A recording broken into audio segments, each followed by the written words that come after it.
Are you using your slow time productively? I'm learning to thrive in the gig economy. Would you like to learn too? You know, I've talked a little bit in past videos about what to do when business is slow. One of the things I talked about was cutting expenses, moving to a smaller place, which is what we're doing in the next few months.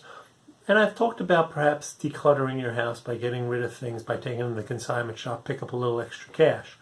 Now I want to talk to you about something that, quite frankly, isn't going to bring you a lot of money right away, but it will help you in the long run. And that is something that my older son actually did over the summer. And it's a good idea for everybody to think about doing this. He graduated college as a software engineer, but he didn't have to start work until August. So he had a few months, and you know, with COVID, you can't really do much.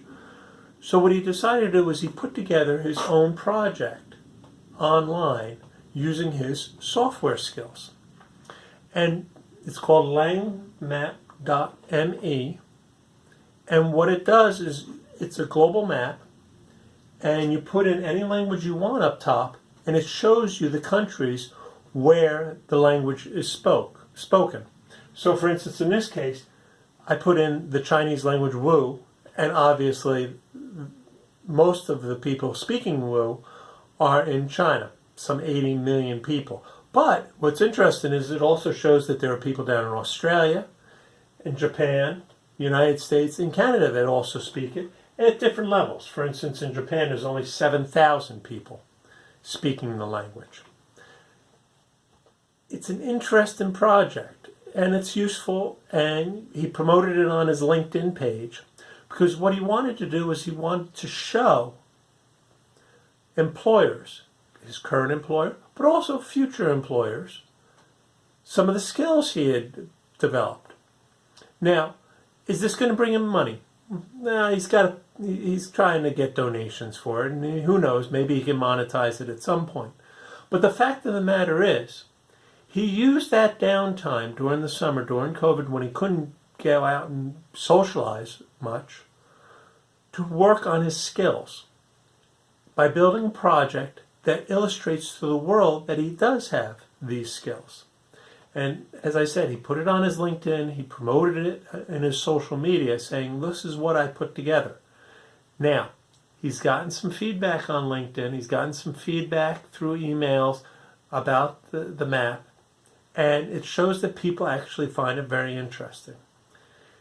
Will this sell his services? Maybe not. Maybe not. But I'll tell you what it does do.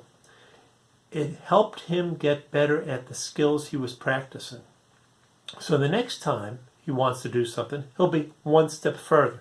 He had to learn how to put this online. He had to learn about hosting it. He had to learn about coding it, where to get the information for the languages. All this stuff that he put together are things that are going to add to his toolbox down the road. Whether or not this ever pays a penny, at least he used his downtime for something productive. Now, let me ask you, are you using your downtime productively? If so, please put it down in the comments if you've been doing something productive with your downtime or your slow time. I'd really like to learn what you're doing. And if you like this video, please hit the like and share button. YouTube's really looking for that kind of response. And talk to you next week.